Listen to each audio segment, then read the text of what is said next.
Hi everyone again, my name's Dave from part of Big Couple Big World. You saw my video last time when we were working with the cooktop. Today, part of my aggravation while I was working with the cooktop was my tools. So, half my tools are inside right now, keep the mess down, but this sucks getting in and out. I gotta take everything out, it drives me nuts. So today we're gonna tackle on trying to make a drawer for this thing so I can pull things in and out, I can grab what I need, make my life easier. So I got some excess wood. I bought one sheet of plywood when I did that. So I'm going to use the excess wood for that to make this today. Okay, so I'm going to walk in. So some of the parts of tackling today is figuring out how to make a drawer system go in. So I have these sidewalls that I have to build out. So I have to get past this drawer guide. So this is roughly what I have layered right now.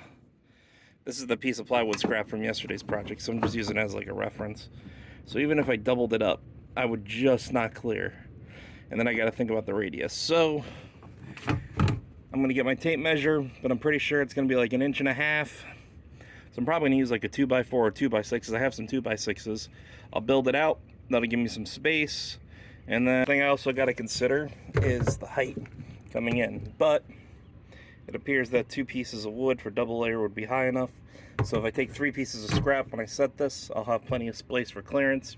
There's a bow in the middle, but that shouldn't affect me because all the weight will be off of that.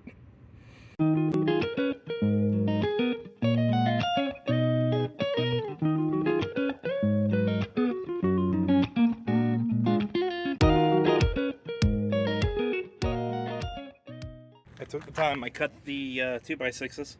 I put them in, I wedged them in nice and tight to the edge. As you see now, I got some clearance and I'm now past the radius almost on both sides. So if I give a little bit of raise, I should clear that with no issue. So now that's lined up, so now I have something to attach my drawer guides to. So now at this point, I think I'm going to line everything up, set my drawer guides in place, and we will measure to fit the drawer. So these are going to be a little tight. I picked 20-inch drawer guides. So I almost take the max reach. So when I pull the drawer out, in theory, I should be able to almost pull the entire drawer out of the entire cabinet. Which I found that easier. So if you have stuff in the back, it should make it easier. But it's going to put it really close. So there's a potential once I'm done with this that I might even have to get one size down since it's that tight. But hopefully it'll work.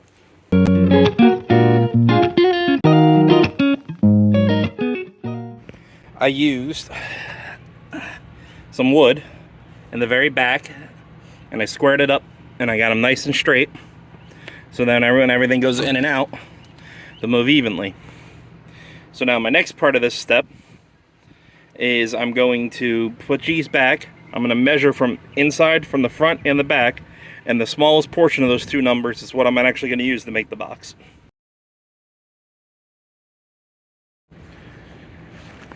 So I pulled out the wood, I left it outside, so some of it warped. So when you're paying attention to making the box, so for example, this piece is relatively close, so I'm going to use it. I try to maximize by using the piece that best fits, so I use the least amount of material. So I get to repurpose and use it for multiple projects. Save some money, right? So this piece of wood has warped this way. So when I make the cabinet, I want to put it so it flexes downward, so when I put the weight in, it'll adjust. So this side is going to be my top, this will be my bottom.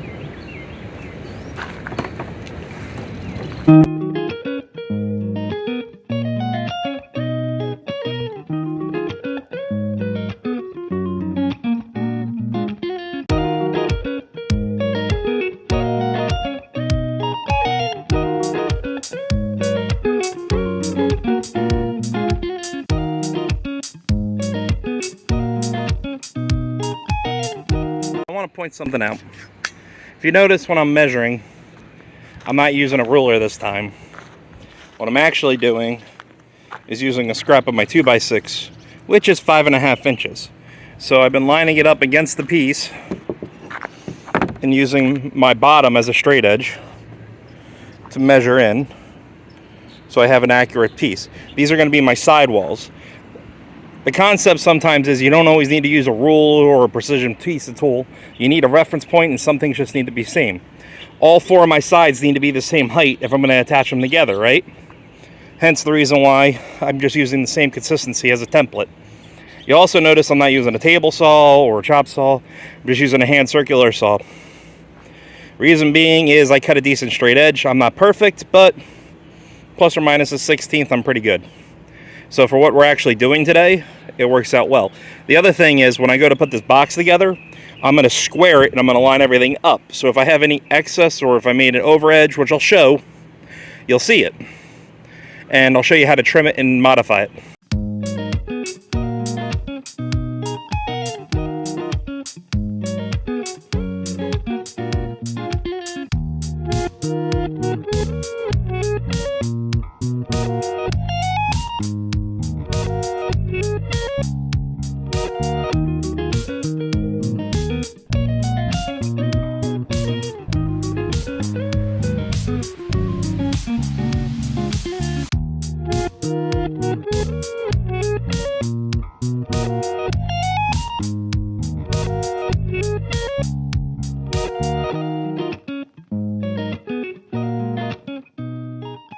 So at this point, I rough cut everything in. As you can see, technically I measured corner to corner, so we are relatively square. But you see how this piece of wood warps? Then on wood it happens. You also look here, long cuts, I didn't get it perfect, which I could take a router back with later and cut. The other thing I also did is each corner, opposite of each other, I left an excess so I could trim.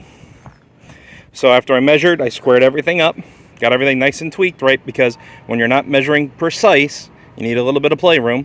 So I set everything up, I got my playroom, I'm going to screw it together, then I'll take the circular saw, I'll trim off my excess, and if I need to, I'll run the router.